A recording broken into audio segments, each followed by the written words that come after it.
नमस्कार, आप देख रहे हैं आपका डॉक्टर और आपके साथ मैं हूं कायनात अंसारी। डॉक्टर एक महत्वपूर्ण भूमिका निभाता है किसी भी मरीज को स्थिर करने में। जब आप स्वास्थ्य से संबंधित किसी समस्या का सामना कर रहे हो तो आप हमेशा सबसे अच्छी चिकित्सा सुविधाएं प्राप्त करना चाहते हैं। ये वो क्षण होता है जब किसी को सबसे अच्छी देखभाल और उपचार की जरूरत होती है। गहन चिकित्सा जानलेवा चोटों और बीमारियों से ग्रसित लोगों की सहायता करती है। ये सर्जरी दुर्घटनाओं, संक्रमणों और गंभीर श्वास रोगों से उत्पन्न होने वाली समस्याओं को ठीक करने में सहायता कर सकती है। इसमें विशेष रूप से प्रशिक्षित चिकित्सक की एक टीम रोगी के ऊपर निरंतर ध्यान रखती है।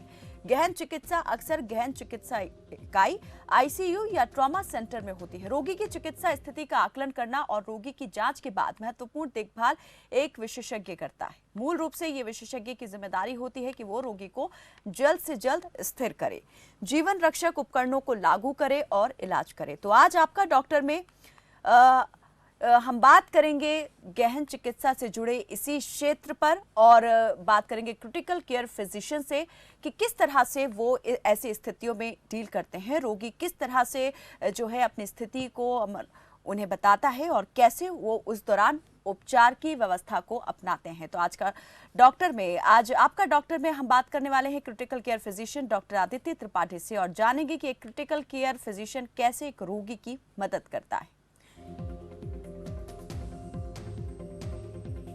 तो नंबर आपके सामने हम दिखा रहे हैं, ये नंबर इसलिए ताकि आप भी हमारे साथ जुड़ जाएं और इस विषय से संबंधित कोई भी सवाल आपके मन में हो, कोई चिंता हो, किसी भी तरह की जानकारी आप हासिल करना चाहते हो तो इन नंबर पर कॉल करके आप सीधे हमसे संपर्क साध सकते हैं और आपके सवालों का जवाब देंगे विशेषज्ञ डॉक्टर आदित्य त्रिपाठी, जो कि क्रिटिकल केयर फिजिशियन हैं और इस वक्त हमारे साथ जुड़ गए हैं क्रिटिकल केयर विशेषज्ञ डॉक्टर आदित्य त्रिपाठी। डॉक्टर साहब, बहुत स्वागत है आपका। नमस्कार, बहुत बहुत धन्यवाद आपका। जी सर, सबसे पहले तो हम यही जानना चाहेंगे कि ये जो क्षेत्र है ये क्षेत्र को हम समझना चाहेंगे पहले तो आपसे कि क्रिटिकल केयर जो है वो आखिर होती क्या है, इससे जुड़ी हुई चुनौतियां जो हैं वो क्या हैं? मैम, बिल्कुल सही प्रश्न है, बहुत इम्पोर्टेंट क्वेश्चन है ये।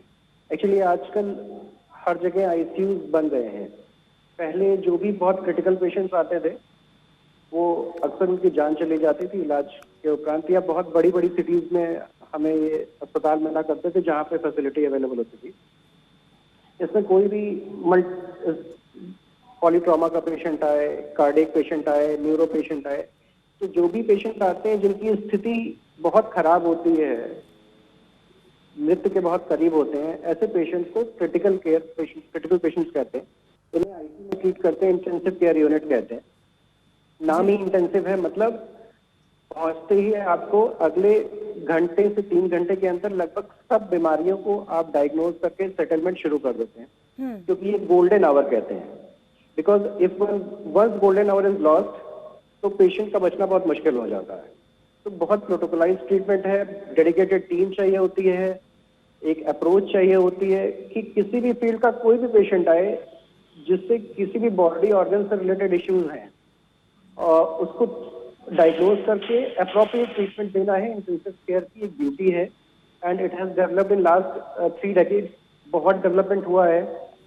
तो एक इंडिविजुअल अप्रोच से एक कंबाइंड अप्रोच हो गई, because mostly patients multi organ failure में आते हैं आजकल।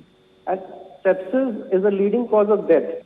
हमें मालूम है क्रॉनिक डिसीजेस, डायबिटीज, हाइपरटेंशन, इनके लिए लोग रेगुलर ओपीडीज में जाते हैं, फिजिशियंस को दिखाते हैं, सर्जन्स को दिखाते हैं, बट जब इन बीमारियों से ऑर्गन्स लगभग डैमेज होने लगता है और उनको हॉस्पिटलाइजेशन की रिक्वायरमेंट होती है, तो उन्हें एक ऐसे सेटअप में और ऐसे हॉस्पिटल के एरिया में जाना होता है जहाँ पे every part is taken care of, that is provided by critical care. और इस क्षेत्र से जुड़ी हुई चुनौतियां क्या रहती है, क्योंकि जैसा आपने कहा कि अलग अलग विभाग होते हैं अलग अलग तरह की बीमारियों के लिए, रोगियों के लिए, लेकिन जब कोई पेशेंट इस तरह की स्थिति में आपके पास आता है तो मैं आपसे ये भी जानना चाह रही थी कि एक जो फिजिशियन है क्रिटिकल केयर का, क्या उसकी एक्सपर्टीज भी हर एक क्षेत्र में होती हैं या फिर वो भी किसी खास क्षेत्र में जो है वो एक्सपर्ट होते हैं? हाँ, बिल्कुल सही बात है मैम। देखिए, critical care physicians medicine, anaesthesia, respiratory सारी ब्रांचेस से होते हैं मैम। इन सारी ब्रांचेस के जो लोग हैं वो अपनी एक्सपर्टाइज समय के साथ डेवलप करते हैं क्रिटिकल केयर में। अब पर्टिकुलर कोर्सेज होते हैं क्रिटिकल केयर के, तो दे हैव डेवलप कि किस तरीके से एक अप्रोच से काम करना है।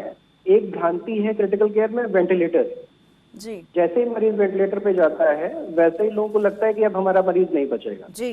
वेंटिलेटर पे चला गया है तो मरीज, कई बार हम सुनते हैं कि मरीज मरा हुआ मरीज वेंटिलेटर, लेकिन ये सब गलत है।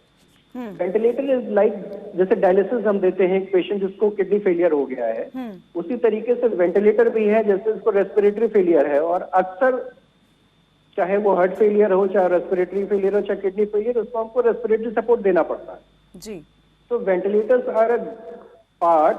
चलिए बिल्कुल डॉक्टर साहब, जैसा आपने कहा कि वेंटिलेटर का नाम सुनते ही जो है लोग सकते में आ जाते हैं, डर उनका बढ़ जाता है, तो ये प्रक्रिया जो है वो क्या होती है, कब शुरू होती है, इस पर हम बात करेंगे। लेकिन एक दर्शक हमारे साथ जुड़े हैं, हमीर सिंह राजस्थान से हमारे साथ जुड़े हैं। स्वागत है आपका हमीर जी, बताएं राजस्थान में कहाँ से बात कर रहे हैं और क्या सवाल है?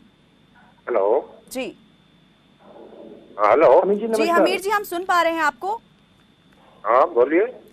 कहिए कहाँ से बात कर रहे हैं और क्या सवाल है? हाँ दौसा से बोल रहा हूँ मैं, राजस्थान। जी कहिए, क्या पूछना चाहते हैं? मेरी बच्ची क्या है तो बचपन में गिर गई थी पलंग पे से। जी।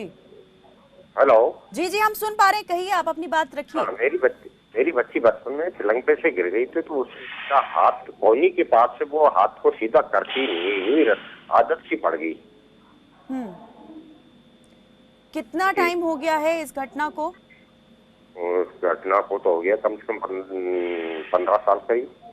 15 साल हो गए हैं। मैंने और अभी बीच में बताया, अभी हाँ। क्या प्रॉब्लम आ रही है आपकी बेटी के साथ? नहीं, वो हाथ सीधा नहीं रखती, बस नीचे यूं हाथ सीधा कोहनी नहीं के रखती। पास से यूं मोड़ के ही ऊपर रखती, बस यूं। कोई दर्द भी होता है, किसी तरह की परेशानी होती है हाथ नहीं, सीधा करने में? वो नसें वगैरह जाम हो गई क्या, तो डॉक्टर साहब जी से राय थी। चलिए डॉक्टर साहब ज्यादा और बेहतर बता सकेंगे। जी डॉक्टर। नमस्कार अमित जी, कैसे हैं?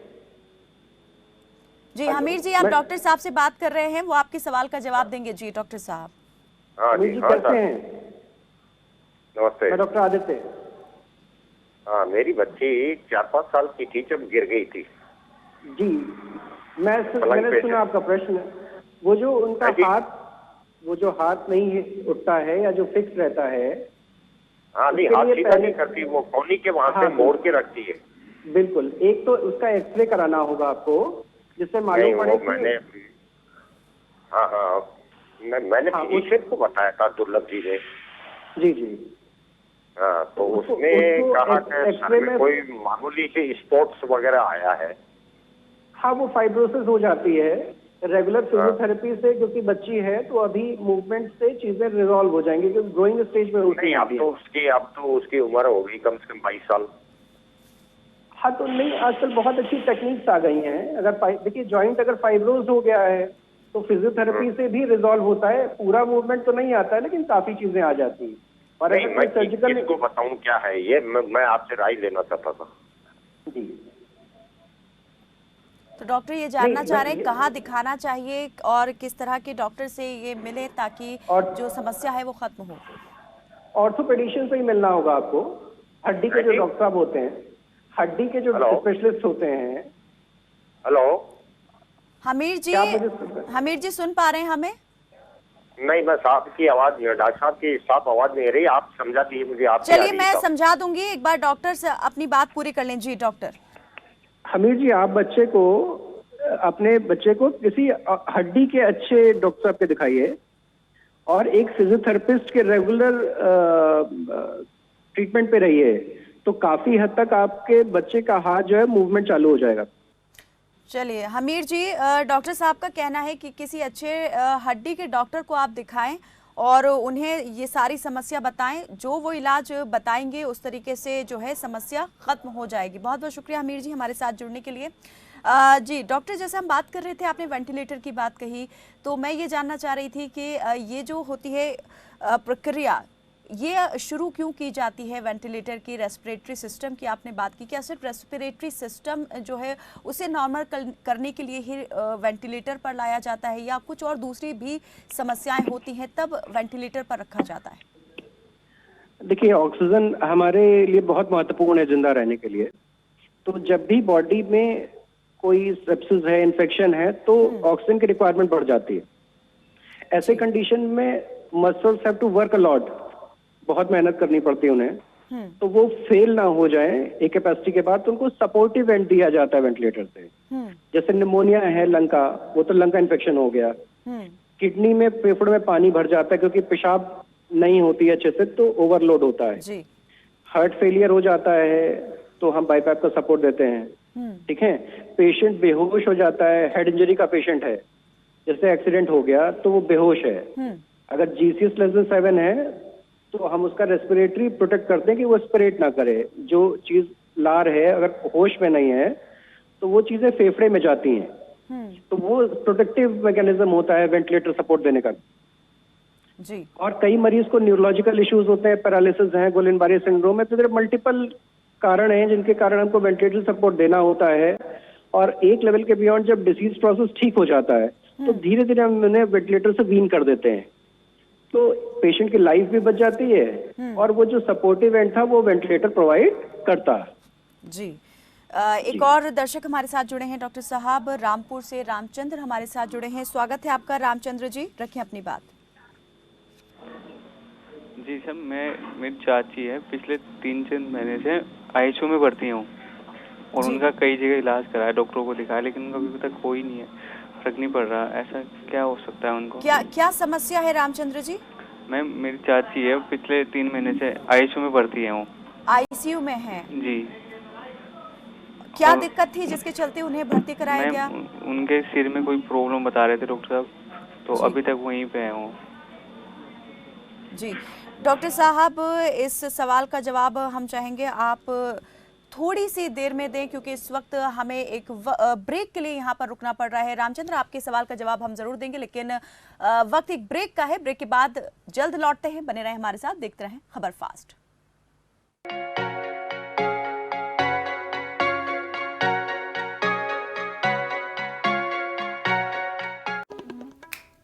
आप रोगों से परेशान हो या अंग्रेजी दवाओं से, विभिन्न प्रकार के टेस्टों से परेशान हैं या डॉक्टरों से, किसी भी प्रकार के रोगों के समाधान के लिए एक बार आइए नाड़ी वैद्य कायाकल्प और पाइए अपने सभी रोगों का आयुर्वेद में सही इलाज। समय जो तेजी से बदल रहा है, इस तेजी से बदलते समय के साथ बदलती है दुनिया तेजी से। देश हो या विदेश, मनोरंजन हो या खेल, 25 मिनट में देश विदेश की हर खबर पहुंचेगी आप तक। न्यूज शॉर्ट्स सिर्फ खबर फास्ट पर।